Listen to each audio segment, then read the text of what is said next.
5%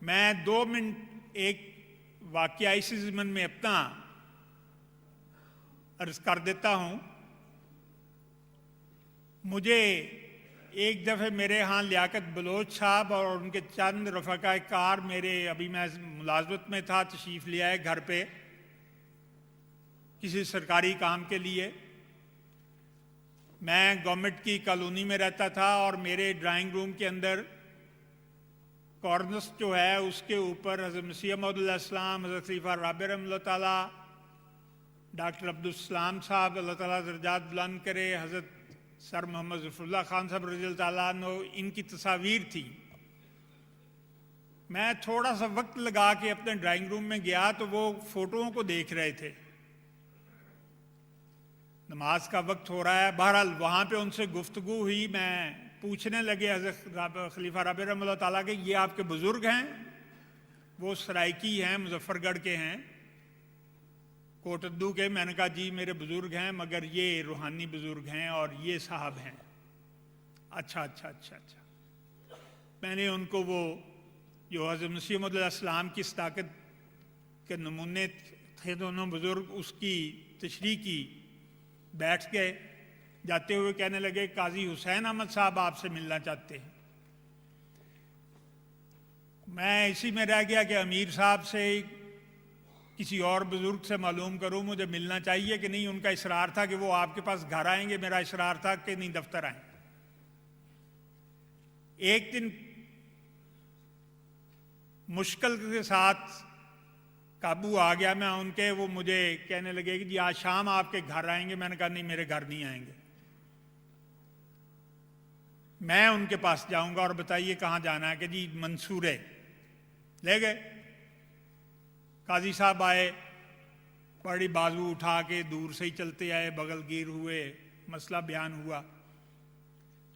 جب ان کی تشفی ہو گئی مجھے کہنے لگے منیر صاحب مجھے اور اب کسی بات کا خدشہ نہیں، صرف ایک مصیبت ہے کہ جو ہماری سیاسی مخالفت ہے اس سے بڑا ڈر لگتا ہے۔ میں ہنس پڑا۔ میں نے کہا قاضی صاحب آپ سیاست چھوڑ دیں، کیوں کرتے ہیں آپ سیاست؟ نہیں وہ سیاست نہیں، یہ جو قادیانیوں کی سیاست ہے مجھے اس سے بڑا ڈر لگتا ہے۔ سبحان اللہ۔ میں نے کہا قاضی صاحب قادیانی تو ایک چھوٹی سی مذہبی جماعت ہیں، وہ سیاسی جماعت تو بالکل نہیں ہے، اور آپ کے ساتھ ان کی کوئی سیاسی مخالفت نہیں۔ آیت خاتون النبیین کی تفسیر کے اوپر اختلاف رائے میں سمجھتا ہوں ہے۔ نہیں منیر صاحب وہ آپ کو نہیں پتا، وہ اللہ تعالیٰ نے مجھے پتہ نہیں اس وقت کیا جرت دی اور جذبہ دیا۔ میں نے زور سے چھاتی پہ ہاتھ مار کے کہا قاضی صاحب تسی کمال کر رہے ہو، اور میں اللہ دے فضل احمدیاں میں کہہ رہا ہوں تہاڈے نال کوئی مخالفت نہیں ہے، ایک اختلاف رائے میں تسی پھر ماری جا رہے ہو۔ وہاں پہ یہ لیاقت بلوچ اور ان کے ساتھی جو پارلیمنٹ کے بھی رکن تھے وہ قاضی صاحب کی طرف ایسے ہاتھ رکھ کے ایک دوسرے کے ساتھ آنکھوں میں اشارے کریں۔ پھر مجھے احساس ہوا کہ میں کہاں بیٹھا ہوں۔ وہ احساس فوراً رفع ہو گیا اور میں نے قاضی صاحب کا چہرہ دیکھا تو وہ جو ایک پڑھا کرتے تھے بچپن میں گھرگٹ کے رنگ بدلنے اور چہرے کے اتار چڑھاؤ، اس دن مجھے ان کا معنی سمجھ آیا قاضی صاحب کو دیکھ کے۔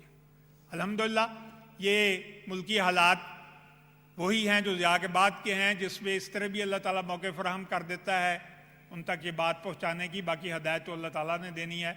دعا کی درخواست ہے کہ دعا کریں اللہ تعالیٰ پاکستان کے حالات بہتر کرے اور حیامدی کو ہر لحاظ سے وہاں پہ محفوظ رکھے۔ جزاکم اللہ تعالیٰ۔